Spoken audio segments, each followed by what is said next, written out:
Kathasravanthi Shri NK బాబు సంపాదకత్వంలో వెలువడిన నాకు నచ్చిన నా కథ కథల సంకలనం మొదటి భాగం నుండి వికసించని కుసుమాలు కథ రచన శ్రీ దేవరాజు రవి. వినిపిస్తున్నది పప్పు భోగారావు. దేవరాజు రవి ప్రముఖ కథకుడు, నవలాకారుడు, సినిమా సమీక్షకుడు, తెలుగులో తొలి డిటెక్టివ్ నవల వాడేవీడు రచయిత అయిన దేవరాజు వెంకటకృష్ణారావు గారి కుమారుడు. ఇతని అసలు పేరు దేవరాజు వెంకట సత్యనారాయణరావు. ఇతడు విజయనగరం జిల్లా మృత్యుంజయనగరం గ్రామంలో 1939 ఏప్రిల్ 5వ తేదీని జన్మించాడు. ఇతని స్వస్థలం బరంపురం. ఇతడు 12 నవలలు, 200 పైగా కథలు, 1250 సినిమా సమీక్షలు, ఇంకా పలు ఇతర వ్యాసాలు రాశాడు. మొదటిసారిగా 1959లో రామం అనే నవలను రచించాడు. అప్పటి నుంచి ప్రారంభమైన ఇతని రచనా వ్యాసంగం చివరి రోజు వరకు కొనసాగింది. ఇతడు 3 కవితా సంపుటాలు, 2 కథా సంపుటాలు వెలువరించారు. సితార, శివరంజని, మేఘ సందేశం, నంబర్ 1 సినిమా పత్రికలలో ఇతడు చేసిన సమీక్షలు సినిమా వర్గాల ప్రశంసల్ని పొందాయి. ఇతడు నంది అవార్డుల కమిటీలో 2 సార్లు సభ్యుడిగా ఉన్నాడు. ఇతడు సామాజిక కార్యకర్తగా కూడా విశేషంగా కృషి చేశాడు. ఎంతో మంది కుష్ఠరోగులకు స్వయంగా సేవ చేశాడు. లెప్రసీ డాక్టర్గా ఏరికోరి ఉద్యోగం చేసి పదవీ విరమణ అనంతరం కూడా ఆ సేవల్ని కొనసాగించాడు. మేఘ సందేశం అనే సినీ వారపత్రికకు సబ్ ఎడిటర్గా పనిచేశాడు. ఆంధ్రప్రదేశ్ సినీ క్రిటిక్స్ అసోసియేషన్, ఆంధ్రప్రదేశ్ సినిమా రచయితల సంఘం మొదలైన సంస్థలలో సభ్యుడిగా ఉన్నారు. వీరి జీవిత భాగస్వామి దేవరాజు సీత. వీరు రాసిన నవలలు రామం, సంగమం, ఎడారిలో కోయిల, కొత్త వెలుగు, కసి, మేము సైతం, వెన్నెల కురిసింది, చీకటి దీపాలు. ఏకాంకిక కొత్త వెలుగు. కవితా సంపుటాలు వేగుచుక్క, ఇది హృదయం. కథా సంపుటాలు దేవరాజు రవి కథలు, బ్రతుకే బంగారం దేవరాజు సీతతో కలిసి. కథలు ఇతని కథలు చిత్రగుప్త, కథాంజలి, వినోదిని, ఢంకా, కృష్ణాపత్రిక, ఆంధ్ర సచిత్ర వారపత్రిక, ఆంధ్రజ్యోతి, ప్రగతి, తరుణ, స్వాతి, స్నేహ, జయశ్రీ, అనామిక, పల్లకి, జయసుధ, మధురిమ, సినీప్రభ, జోక్స్, జైదండోరా, నెలవంక, తారాపథం, ఆనందజ్యోతి, మధురవాణి, కొరడ, కాగడ, ఆదర్శ రైతు, విజయ్ సారథి తదితర పత్రికల్లో ప్రచురించబడ్డాయి. వాటిలో కొన్ని తమిళ, కన్నడ భాషల్లో కూడా అనువదించబడ్డాయి. వీరిని వరించిన పురస్కారాలు: Vamsi Berkeley award, Kalanjali cultural association Hyderabad వారిచే సేవాచక్ర పురస్కారం, వెన్నెల కల్చరల్ అసోసియేషన్ నర్సీపట్నం వారిచే సన్మానం, సేవాభూషణ్ పురస్కారం. వీరు తన 79వ ఏట హైదరాబాద్లోని మేడిపల్లిలో తన నివాసంలో 2018 మార్చి 2వ తేదీన పరమపదించారు.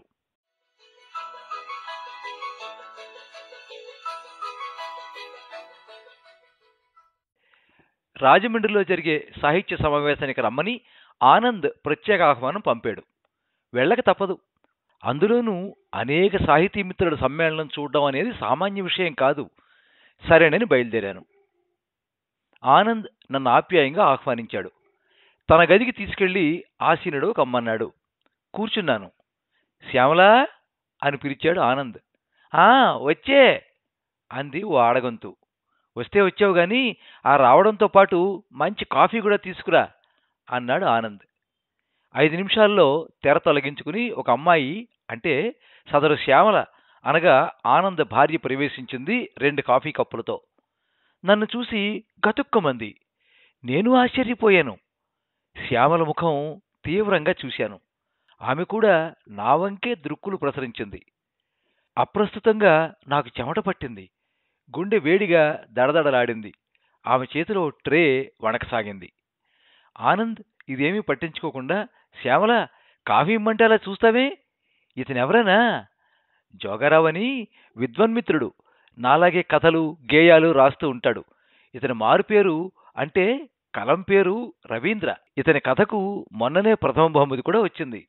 ఇతను నాకు చాలా కాలం నుండి పరిచయస్తుడు. ముఖాముఖిని కాదనుకో. రవీంద్ర గారు, కాఫీ తీసుకోండి అన్నాడు ఆనంద్. ఆలోచనల నుండి కాస్త తెప్పరెళ్ళి కాఫీ అందుకున్నాను. భోంచేసి ఈజీ చైర్లో మేను వాల్చాను. వడ్డన శ్యామలదే. చాలా ముభావంగానే గడిచాయి ఆ తర్వాత క్షణాలు. మగతగా కళ్ళు మూతపడ్డాయి. శ్యామల కనిపించింది. అయితే శ్యామల ఆనందని వివాహం చేసుకుందన్నమాట. బాగుంది. నేనే వస్తున్నానని ముందుగా ఆమెకు తెలిస్తే ఏమనుకునుండేదో శ్యామల.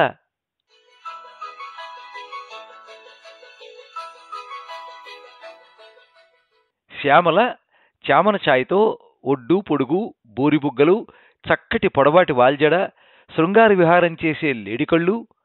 శ్యామల అందమైనదని ఎవరైనా ఒప్పుకుంటారు. ఒప్పుకుంటారు కాదు, ఒప్పుకోవాలి. శ్యామలకి నాకు పరిచయం 4 సంవత్సరాలది. ఆమె ఎస్ఎల్సి చదువుతున్నప్పుడు నాకు పరిచయం అయింది. నా లాడ్జి పక్కనే వాళ్ళిల్లు. క్లాసులోనూ వీధిలోనూ చాలా సీరియస్గా ఉండేది శ్యామల.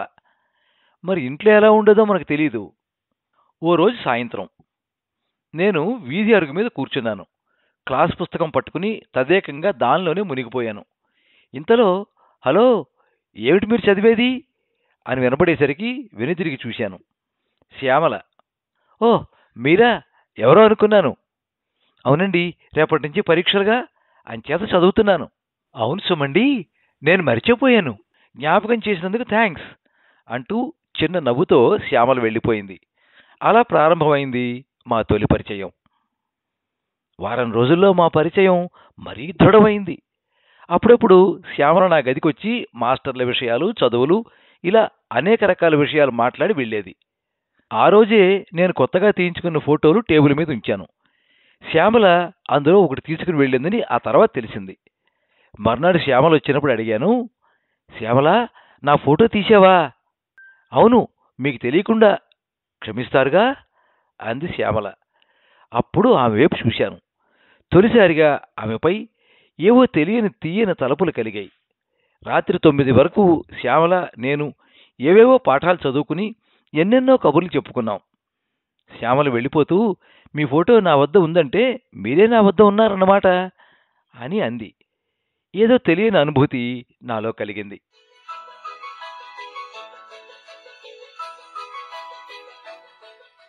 జ్యోతి థియేటర్లో ఆడుతున్న ధూల్ కా ఫూల్కు వెళ్ళాను. శ్యామల కూడా వెంటనుంటే బాగుండనిపించింది. కానీ ఆమె కనిపించిపోవడం వల్ల నేనొక్కడినే వెళ్ళాను. నేను వెళ్ళేసరికి ఆట మొదలైంది.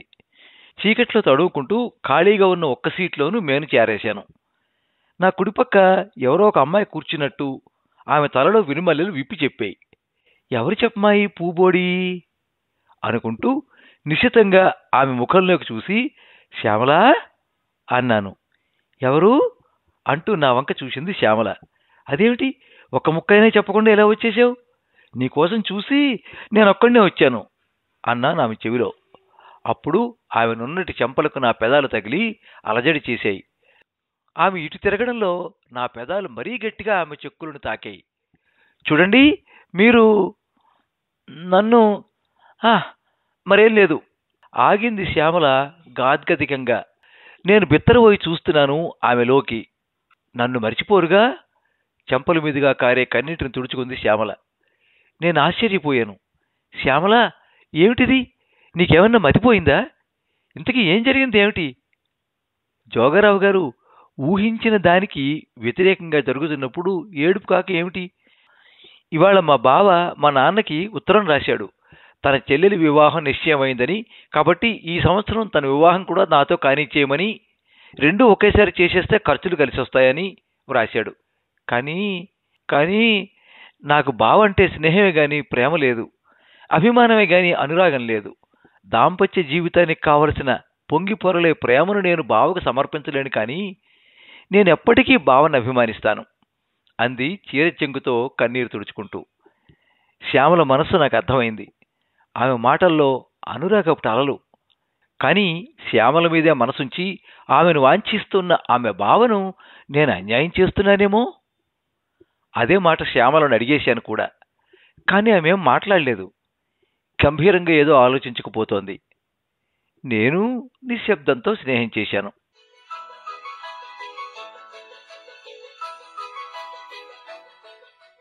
వారం రోజులు గతించాయి. శ్యామల నాకెక్కడా కనిపించలేదు. ఆమె కనిపించకపోగానే ఆ లోటు నాకు బాగా కనిపించింది. బితుకు బితుకుమంటూ బాధగా ఉండేది. ఇంతలో పరీక్షలొచ్చాయి. అంచేత అన్ని విషయాలు విస్మరించి అందులో పడ్డాను. రాత్రి పగలు అతి శ్రద్ధగా చదివాను. ఇంకో విషయాన్ని స్మృతిపథానికి తేలేదు. ఎలా అయితేనే పరీక్షలైపోయినాయి. హాయిగా వచ్చి రూంలో విశ్రాంతి తీసుకుంటున్నాను. ఎలానూ 2-3 రోజుల్లో మా ఊరు పోవాలి. ఈ గది, ఈ ప్రాంతం, ఈ మనుష్యులు, ముఖ్యంగా శ్యామల. శ్యామల తిరిగి మదిలో మెరిసింది. చాలా రోజులుగా ఆమెను తలవనందుకు నన్ను నేనే నిందించుకున్నాను. ఇంతలో తెల్లగా, పొడుగ్గా, నొక్కు నొక్కు జుత్తుతో అందమైన ఓ 12 ఏళ్ల పిల్ల నా వద్దకొచ్చింది. ఎవరు అన్నాను. నేనండి. నా పేరు బంగారు పాప, శ్యామల చెల్లెల్ని. ఇది మీ పుస్తకమట, మీకు ఇచ్చేయమంది. దాని పుస్తకం ఏదో మీ వద్ద ఉందట, ఇచ్చేయమంది అంది ఆ పిల్ల బంగారంలా తళుక్కున మెరుస్తూ. శ్యామల పుస్తకాలేవి నా వద్ద లేవు, మరి ఎంచేత అలా అంది చెప్పమా అనుకుంటూ, రేపురా పాప అని ఆ పుస్తకాన్ని తెరిచాను. పాప వెళ్ళిపోయింది. అది గురదాడవారి ముత్యాల సరాలు.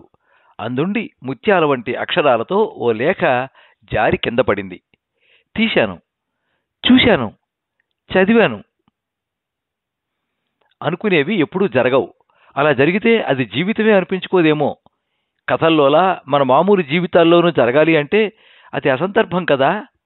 ఆనాడు సినిమా హాల్లో గుర్తుందిగా, ఆ బంధం, ఆ అనుబంధం నాకు తప్పలేదు. అంటే మా బావ అంటే నాకు అయిష్టం కాదు. అలా అని ఈనాడు కాపురాలు చేస్తున్న వారంతా భర్తలపై ప్రేమానురాగాలతోనే కాపురాలు చేస్తున్నారా? లేదే, కాదు, అది కాదు. ఇదొక విచిత్రమైన సంఘర్షణ. ఇదిలా జరిగిపోతూ ఉండాల్సిందే. వాటిని ఎదుర్కొనే ధైర్యం గాని, ఎదిరించే సాహసం గాని మనకు లేదు. నన్ను మరిచిపోమ్మని ఆఖరిసారిగా ప్రార్థిస్తూ ఉత్తరం చదివి స్తంభించిపోయాను నేను. ఆ తర్వాత మా ఊరికి వెళ్ళడం, అక్కడి నుంచి కాలేజీ చదువులు, సాహిత్య సృష్టి ఆఖరణ ఉద్యోగం అన్నీ ఒక్కసారే జరిగిపోయినాయి. ఈ మధ్యకాలంలో శ్యామల మరి నా జ్ఞాపకమే రాలేదు. అదంతా గడిచిపోయిన కలగా వదిలేశాను. నాటికి నేడు తిరిగి శ్యామల అంటే ఆనందరావు భార్య. అయితే అతను ఆమె బావన్నమాట. ఒకనాటి రచయిత భార్య, ఒకనాటి నా మల్లియ. చిత్రం. ఈనాడు ఆమెను ఆ దృక్కులతో చూడడం పాపమా? అవును, భారతీయ సంస్కృతి, పవిత్ర ఆశయాల నమ్మకం గలవాడికి అది పాపమే. పరాయి పడతి మాతృ సమాన. కానీ హృదయంలో చెలరేగే బాధ చల్లారదు, ఆరదు, ఆగదు. అయినా దాన్ని చెలరేగనీయక, ముఖంలో కనబడనీయక ఆ స్థానే పవిత్రతల చిరునవ్వులు పూయించాలి. ఆత్మవంచన చేసుకునైనా లోకాన్ని నమ్మించు అంటాయి ఈ సంప్రదాయాలు.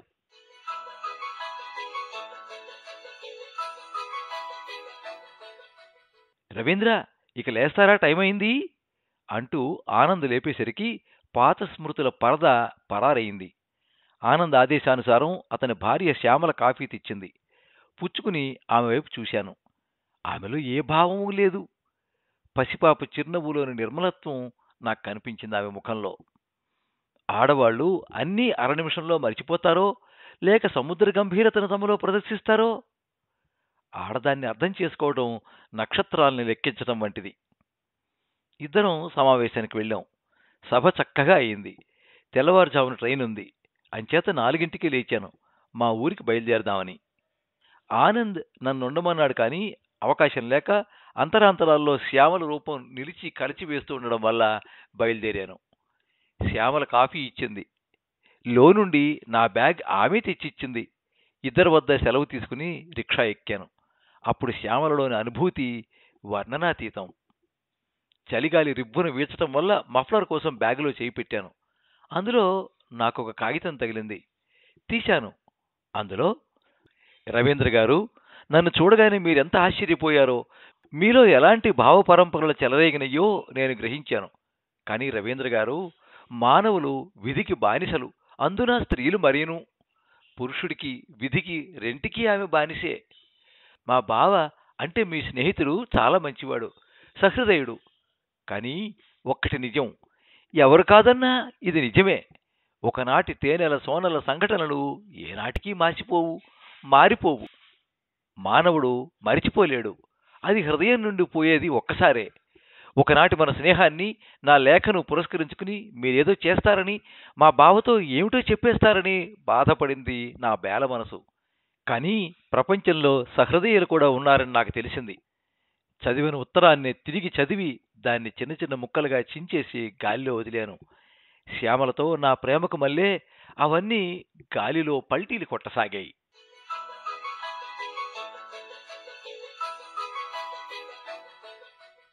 మీరింతవరకు వికసించని కుసుమాలు కథ విన్నారు. రచన దేవరాజు రవి, వినిపించినది పప్పు భోగారావు. ఈ వీడియోని లైక్ చేయండి, మీ మిత్రులందరికీ షేర్ చేయండి. ఇలాంటి మరిన్ని మంచి కథలు వినిపించడానికి ఈ ఛానల్ని సబ్స్క్రైబ్ చేసుకోండి. పక్కనే ఉండే బెల్ ఐకాన్ని క్లిక్ చేస్తే ఇలా అప్లోడ్ చేసే వీడియోల వివరాలన్నీ కూడా మీకు ఎప్పటికప్పుడు నోటిఫికేషన్ ద్వారా తెలుస్తాయి. ఎప్పుడు మీ అభిమానాన్ని కోరుకునే పప్పు భోగారావు. సర్వే జనాః సుఖినో భవంతు. కథా స్రవంతి